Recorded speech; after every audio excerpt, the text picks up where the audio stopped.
Hello, this is Microphone Media. Please like, subscribe, and share. Thank you. ሰላም ጤና ይስጥልኝ እንደምን ዋላችሁ እንደምን አደራችሁ በመላው ዓለም ላይ ያላችሁ አድማጮቻችን ሰላም ለእናንተ ይሁን። ይህ ማይክሮፎን ሚዲያ ቁጥር 2 ነው። ለማይክሮፎን ሚዲያ ቁጥር 2 አዲስ ቻናላችን ነው። አድማጮቻችን ሰብስክራይብ ያደረጋችሁ የደወል ምልክቷን ተጫኑና ኦል ምትለዋን መጫን አትርሱ። እንደዛ ካደረጋችሁ ሁሉ ጊዜ ለህዝባችን ይጠቅማሉ፣ ያስተምራሉ። ህዝብ ማወቅ አለበት። ልሳን እየሆን ነው ያለነው ህዝብ እንዲሰማው ስለሚያገዝ አፕሎድ ባደረግን ቁጥር ወደ እናንተ ኖቲፊኬሽን ከዩቲዩብ ይላክላችኋል። ይህንን ያልኩኝ ላይክ አድርጋችሁ ጀምሩት። ይህንን ያልኩ እንግዲህ አድማጮቼ አሁን እየንላችሁ የመጣ ነው ፋኖ በጣም ድል እየቀናው ነው ያለው። አሁን ሚሊዮኖች አገኘ እያልናችሁ ነው እንደምታዩት ያላችሁ። ምንድነው የት ነው ሚሊዮኖች ያገኘው? ይህንን ወደ እናንተ እናመጣለን። አዲስ አበባ ህገወጥ እስር ቤቶች በጣም የሚያሳዝን ነው። እውነቴን ነው የምነግራችሁ አድማጮቼ። በዚህ በሶሻል ሚዲያ ተዘርግቶ ነው ያለው በሰፊው፣ ግን ከአዲስ አበባ ነው እኛ የላኩልን። በጣም የሚያሳዝን ነገር ከአዲስ አበባ አይተናል። የሰው ልጅ እንደዚህ አይነት ጭካኔ እሱን በሚመስል ሰው እንደዚህ አይነት ጭካኔ ታይቶ አይታወቅም። በአሁኑ ጊዜ ሶሻል ሚዲያ ባለበት ወይ ይሄ ስማርትፎን ባለበት ጊዜ የሚደበቅ ነገር የለምና ወደኛ የመጣውን አስደንጋጭ ህገወጥ እስር ቤቶች መግረፊያ ቦታዎች ወደ እናንተ እናመጣለን። ሌላው አስደንጋጭ ደግሞ ከአዲስ አበባ ነው አድማጮች። አዲስ አበባ ስለ አዲስ አበባ እንነግራችኋለን። ከፍተኛ የሆነ አብይ አህመድ ቃሉ ልጠቀም ነበር ይቅርብኝ፣ ምክንያቱም ስለማይመጥን ለእናንተ ማለት ነው እንጂ በጣም እየረጠበ ነው ያለው አብይ አህመድ። በጣም ፈርተዋል ያለው። በተለይ ደግሞ የፈራበት አንድ ነገር አለ፣ እሱንም እንነግራችኋለን። አሁን ቀጥታ ወደ ዝርዝሩ እናልፋለን። እንደነገርኳችሁ ግን ላይክ አርጋችሁ ጀምሩት አድማጮች። በፋኖ ነው የምንጀምርላችሁ አድማጮቻችን። ቀጥታ ከወሎ ከጎጃም ከጎንደር ይላክልናል፣ ይደወልልናል፣ ደውለው ይነግሩናል። አሁን ደግሞ በፎቶግራፍ አስደግፈው ልከውልናል ያሉት አድማጮቼ። ድል ቀንቶታል ፋኖ ድል ቀንቶታል። ደግሞ ይሄ የመንግስት ንግድ ባንክ እንግዲህ የኢትዮጵያ መንግስት ንብረት ነው። የኦሮሞ ብልጽግና የሚጫወትበት ያለው በጣም ብዙ ገንዘብ እየተሰረዘ ያለ በጣም አሳዛኝ የሆነ ንግድ ባንክ ነው። ብዙ በማደግ ላይ የነበረ አሁን በከፍተኛ ዕዳ ውስጥ ተዘፍቆ ያለ ነው። አሁን ግን በፋኖ እጅ ገብተዋል። ይሄ ቦታ የመንግስት ቦታ ላይ የነበረ ድርሻህን ውሰድ ነው አድማጮች፣ ድርሻህን ውሰድ። የት ነው ይሄ ቦታ? ደቡብ ወሎ ውስጥ ነው። ደቡብ ወሎ የሚገኝ ሉጓማ የተባለ ንግድ ባንክ ነው። የኢትዮጵያ ንግድ ባንክ ሉጓማ ቅርንጫፍ ይባላል። ደቡብ ወሎ ውስጥ ያለ ነው። ይኸው እንደምታዩቸው ፋኖ ታጋዮች ናቸው እዛ ቆመው ያሉት።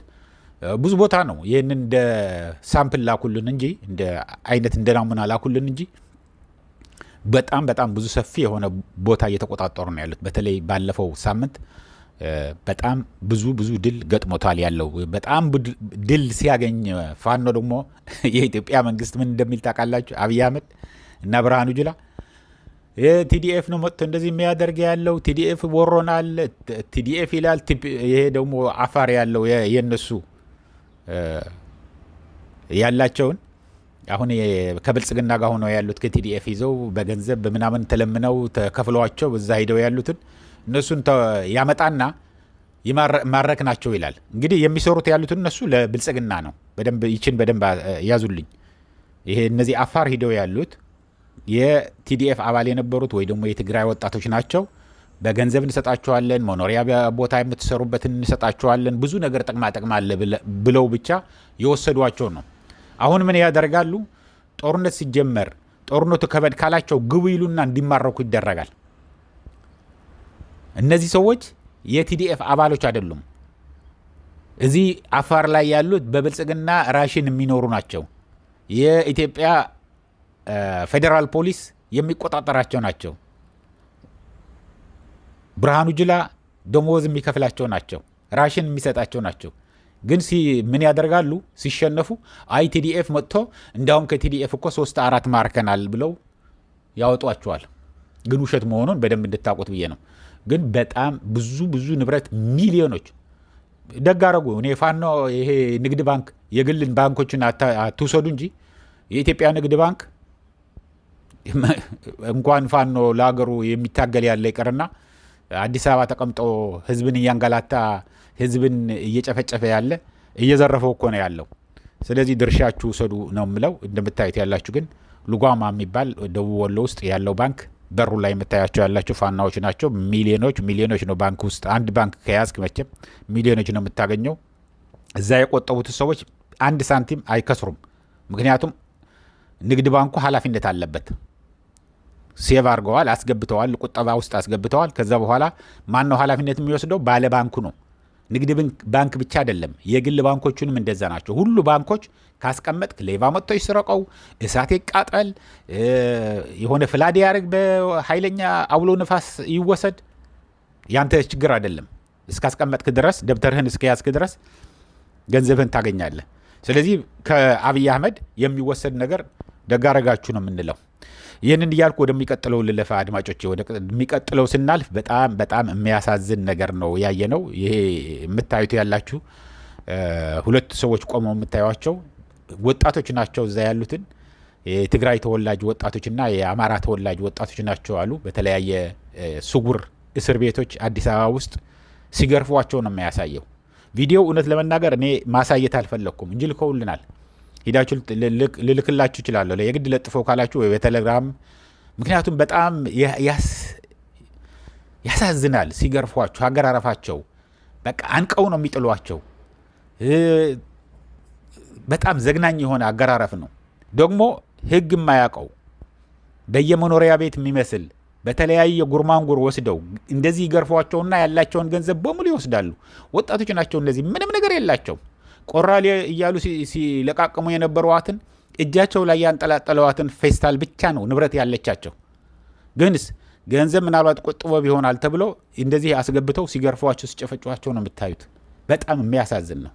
በማንነታቸው በዘራቸው ተመርጠው የኤርትራ፣ የትግራይ፣ የአማራ ተወላጅ ከሆነ እንደዚህ እየተገረፈ እየተጨፈጨፈ ነው ያለው። አዲስ አበባ ውስጥ ገሃነም ነው ሆነ ያለው ለነዚህ ህዝብ።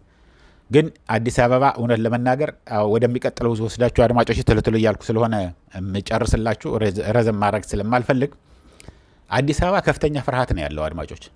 ከፍተኛ የሆነ ጭንቅና ፍርሃት። በተለይ ደግሞ የሚገርማችሁ ከፍተኛ የሆነ ጭንቅ የወለድላቸው ምን እንደሆነ ታውቃላችሁ? የቴዲ አፍሮ ዘፈን በጣም አስጨንቋቸዋል። ህዝብ ሊነሳብን ይችላል ብለው ፈርተዋል። ተጨንቀው ነው ያሉት።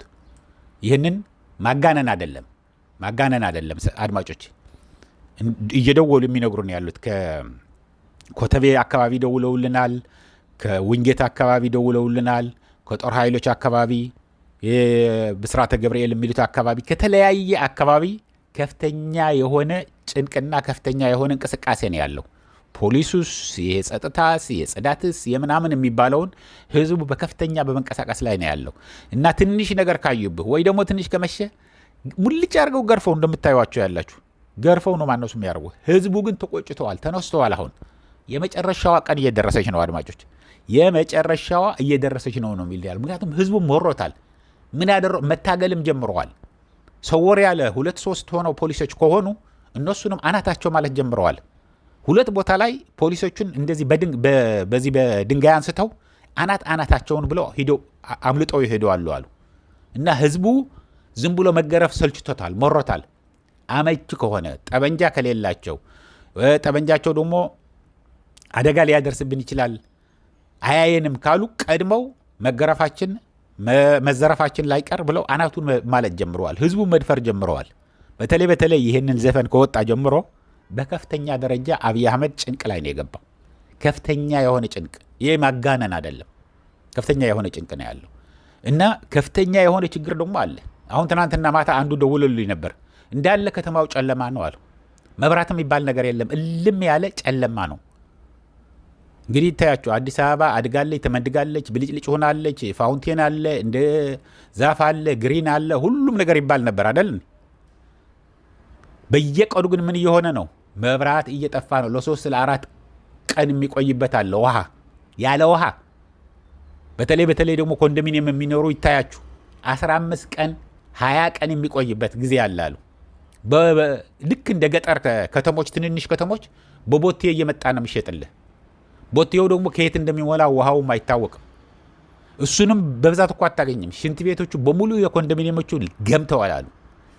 ፎቅ እነዚህ ሃይራይዝ የገዙ የግላቸውም ይሁን የመንግስት የተከራዩም ይሁን ኮንዶሚኒየም የደረሳቸውም ይሁን ከፍተኛ የሆነ ጭንቅ ላይ ያሉት፣ አንደኛ መብራት ስለሌለ ሊፍቱ መንቀሳቀስ አይችልም። ፎቁ እንኳን ሊፍት ቢኖረው ያለ ኤሌክትሪክ መንቀሳቀስ ስለማይችል በቃ በእግርህ ነው። እርጉዝም አካለ ጎደሎም በጣም ከፍተኛ ችግር ላይ ነው ያሉት።